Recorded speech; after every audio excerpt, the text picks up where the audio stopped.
Hey guys, welcome back to the channel. In this tech tutorial video, we're going to explain how you can fix the Copilot button or feature disappeared on Microsoft Edge in 2026. So let's dive into this. So guys, if you, for example, don't see that button in the top right corner, Copilot, as you can see, it features also a shortcut, Ctrl-Shift-J, anymore on Microsoft Edge.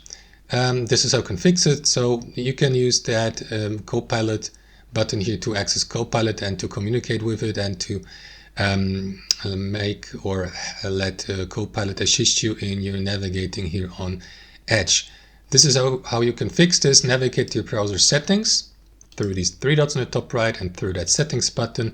Next, navigate to appearance, scroll all the way down here and under other appearance settings, click into Copilot in sidebar.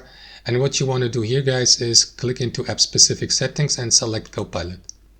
And here, simply make sure that this option show Copilot button on the toolbar is enabled. So if I turn this off, guys, as you can see, the Copilot button will disappear. So if I re-enable it, it will be added again. Of course, guys, you will need to make sure that Copilot is supported by your Microsoft Edge web browser. So make sure that you're using the most recently released version of Microsoft Edge or a new version and not one from, I don't know, 5 years ago, for example, before Copilot was published. So that's also solution number 2. So if that's the case, navigate to About Microsoft Edge and make sure that your Edge version here is up to date.